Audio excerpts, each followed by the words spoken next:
بسم اللہ الرحمن الرحیم۔ اقصی اسلامک ایجوکیشن کے معزز ناظرین و سامعین، السلام علیکم ورحمۃ اللہ وبرکاتہ۔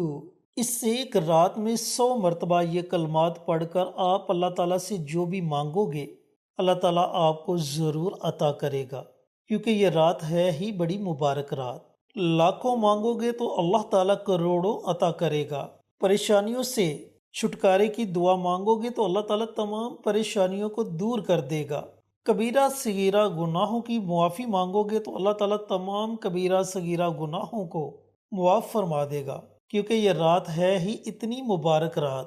تو اللہ والو، جیسا کہ آپ جانتے ہو کہ رمضان کا مبارک مہینہ جاری و ساری ہے، اور الحمدللہ رمضان کے 2 عشرے گزر چکے ہیں، ایک رحمت کا عشرہ اور دوسرا مغفرت کا عشرہ، اور امید کرتا ہوں کہ آپ نے ان دونوں عشروں میں خوب اللہ رب العزت کی عبادت کی ہوگی، روزے رکھے ہوں گے، اللہ تعالیٰ کو راضی کرنے کی کوشش کی ہوگی۔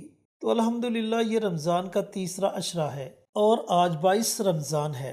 تو اللہ والو، آج کا دن گزرنے کے بعد جو رات آئے گی وہ رمضان المبارک کے تیسرے عشرے کی دوسری طاق رات ہوگی۔ اب رمضان المبارک کے تیسرے عشرے میں طاق راتوں کی فضیلت اتنی زیادہ کیوں ہے؟ بہت سے لوگ اس بارے میں بخوبی جانتے ہیں کہ رمضان المبارک کے تیسرے عشرے کی طاق راتوں کے بارے میں نبی کریم صلی اللہ علیہ وآلہ وسلم کی حدیث مبارکہ ہے کہ تم رمضان المبارک کے تیسرے عشرے کی طاق راتوں میں لیلۃ القدر کو تلاش کرو، اور لیلۃ القدر وہ مبارک رات ہے جس کا اجر 1000 مہینوں سے زیادہ ہے۔ اب لیلۃ القدر کی رات آج رات 23ویں رات بھی ہو سکتی ہے، 25ویں رات بھی ہو سکتی ہے، 27ویں رات بھی ہو سکتی ہے، اور 29ویں رات بھی ہو سکتی ہے۔ تو دوستو، آج رات کو آپ نے لیلۃ القدر کی رات سمجھ کر اس عمل کو، اس وظیفے کو پڑھنا ہے۔ ہو سکتا ہے کہ یہی رات لیلۃ القدر کی رات ہو، یہی رات شب قدر ہو، جو آپ کے نصیب کو بدل دے، آپ کی تقدیر کو بدل دے۔ آپ اللہ تعالیٰ سے جو مانگو اللہ تعالیٰ آپ کو عطا کر دے۔ جن دوستوں نے ابھی تک ہمارے چینل اقصی اسلامک ایجوکیشن کو سبسکرائب نہیں کیا، وہ ہمارے چینل کو سبسکرائب کر کے ساتھ گھنٹی کے بٹن کو دبا کر آل نوٹیفیکیشن پر کلک کر دے، تاکہ ہماری ہر نئی آنے والی ویڈیوز کی اپڈیٹ آپ تک بروقت پہنچتی رہے۔ جزاک اللہ۔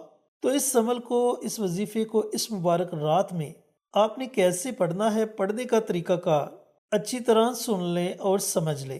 جب 22 رمضان کا دن گزر جائے، اس کے بعد جو رات آئے گی، یہ رات 23 رمضان کی رات ہوگی، اور میں اپنی پہلی ویڈیوز میں بھی آپ کو بتا چکا ہوں کہ اسلامی کیلنڈر کے مطابق رات پہلے آتی ہے اور دن بعد میں آتا ہے۔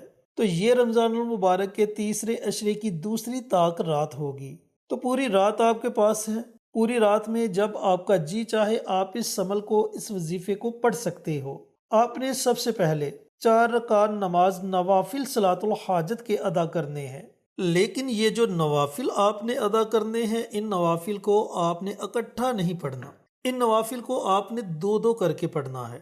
یعنی کہ پہلے آپ نے 2 نوافل ادا کیے، سلام پھیری، پھر آپ نے دوبارہ 2 نوافل ادا کرنے ہیں۔ اب ان نوافل کی نیت آپ نے اس طریقے سے کرنی ہے کہ 2 رکعت نماز نفل صلاۃ الحاجت پڑھتا ہوں یا پڑھتی ہوں، ہاتھ صلاح واسطے، منہ میرا کعبہ شریف کی طرف، اللہ اکبر۔ اس طریقہ کار سے آپ نے نیت کر لینی ہے۔ اب نیت کرنے کے بعد پہلی رکعت میں سورۃ فاتحہ کے بعد یا تو آپ 3 مرتبہ سورۃ اخلاص پڑھ لیں، یا پھر آپ 7 مرتبہ سورۃ اخلاص پڑھ لیں۔ اسی طرح دوسری رکعت میں بھی آپ نے سورۃ فاتحہ کے بعد یا تو 3 مرتبہ یا پھر 7 مرتبہ سورۃ اخلاص پڑھنی ہے۔ سلام پھیرنے کے بعد آپ نے دوبارہ اسی طریقہ کار سے 2 رکعت نماز نفل صلاۃ الحاجت کے ادا کرنے ہیں، اور ان نوافل میں بھی آپ نے پہلی رکعت میں بھی سورۃ فاتحہ کے بعد 3 مرتبہ یا 7 مرتبہ سورۃ اخلاص پڑھنی ہے، اور دوسری رکعت میں بھی سورۃ فاتحہ کے بعد 3 مرتبہ یا 7 مرتبہ آپ نے سورۃ اخلاص پڑھنی ہے۔ پھر سلام پھیرنے کے بعد اسی جگہ بیٹھ کر آپ نے 100 مرتبہ یعنی کہ 1 تسبیح استغفار کی دعا کی پڑھنی ہے۔ اب استغفار کی بہت سی دعائیں ہیں، آپ کو جو بھی دعا آتی ہے آپ اس دعا کو پڑھ سکتے ہیں۔ اور اگر آپ کو استغفار کی کوئی بھی دعا نہیں آتی تو آپ صرف اتنا پڑھ لیں استغفر اللہ استغفر اللہ استغفر اللہ، یہ دعا پڑھ لیں یا پھر اس دعا کو پڑھ لیں اللہم اجرنا من النار، اللہم اجرنا من النار۔ ان دونوں دعاؤں میں سے کوئی ایک دعا آپ پڑھ لیں۔ جب آپ 100 مرتبہ استغفار کی کوئی بھی دعا پڑھ لیں تو اس کے بعد آپ نے 100 مرتبہ کن فیکون کن فیکون کن فیکون ان کلمات کو پڑھنا ہے۔ ایک تسبیح ان کلمات کی پڑھنی ہے۔ جب آپ یہ تینوں عمل کر لیں، 4 رکعت نماز صلاۃ الحاجت کے 2 کر کے ادا کر لیں، 100 مرتبہ استغفار کی دعا پڑھ لیں، 100 مرتبہ کن فیکون ان کلمات کو پڑھ لیں، تو آخر میں آپ نے 3 مرتبہ نبی کریم صلی اللہ علیہ وآلہ وسلم کی ذات اقدس پر درود و سلام کا نذرانہ پیش کرنا ہے۔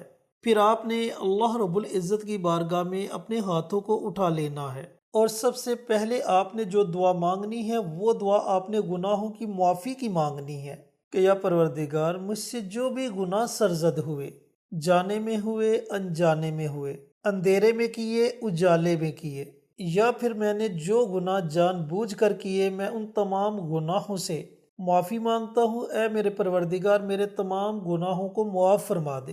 اور اس کے بعد آپ اپنی حاجات کے لیے اللہ رب العزت کی بارگاہ میں دعا مانگو، رزق میں عمر میں خیر و برکت کی دعا مانگو، اپنی پریشانیوں سے نجات کی دعا مانگو، گھر میں پیار و محبت کی دعا مانگو، جو دعا آپ نے مانگنی ہے وہ دعا مانگو۔ یہ رات مانگنے کی رات ہے، اس رات اللہ تعالیٰ آپ کو ضرور عطا کرے گا۔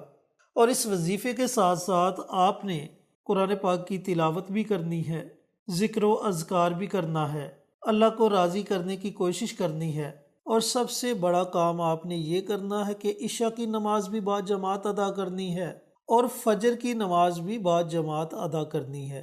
ایسا نہ ہو کہ آپ عشاء کی نماز تو پڑھ لیں اور ساری رات عبادت میں گزار دیں اور اس کے بعد آپ فجر کی نماز ادا نہ کریں، تو یاد رکھنا پھر آپ کی اس ساری رات عبادت کا آپ کو کوئی بھی فائدہ نہیں ہونے والا۔ اس رات کا آپ کو فائدہ تبھی ہوگا جب آپ عشاء کی نماز بھی با جماعت ادا کریں اور فجر کی نماز بھی با جماعت ادا کریں، پھر انشاءاللہ اللہ رب العزت آپ کی ہر طرح کی جائز حاجت کو پورا کر دے گا اور آپ کی ہر جائز دعا کو اپنی بارگاہ میں قبول و منظور فرمائے گا۔ تو اللہ والو، اللہ نے موقع عطا کیا ہے، اس موقع سے ضرور فائدہ اٹھائیں، اس موقع کو ہرگز ضائع مت کریں۔ ہو سکتا ہے کہ زندگی میں دوبارہ یہ موقع ملے یا نہ ملے، تو اللہ تعالیٰ سے دعا گو ہوں کہ اللہ پاک یہ مبارک عمل، یہ مبارک وظیفہ مجھے بھی، میرے تمام بھائیوں کو، میری تمام بہنوں کو پڑھنے کی توفیق عطا فرمائے، اور اس رات خشوع و خضوع کے ساتھ اللہ رب العزت کی عبادت کرنے کی توفیق عطا فرمائے، اور اس وظیفے کو صدقہ جاریہ سمجھ کر دوسروں کے ساتھ شیئر کرنے کی توفیق عطا فرمائے، تاکہ آپ کے ساتھ ساتھ دوسرے لوگوں کا بھی فائدہ ہو سکے۔ پیارے آقا کی پیاری پیاری سنتوں پر عمل کرنے کی توفیق عطا فرمائے، آمین۔ انشاءاللہ پھر کسی نئی ویڈیو کے ساتھ اچھے وظائف کے ساتھ آپ کی خدمت میں حاضر ہوں گے۔ تب تک کے لیے اجازت دیں۔ السلام علیکم ورحمۃ اللہ وبرکاتہ۔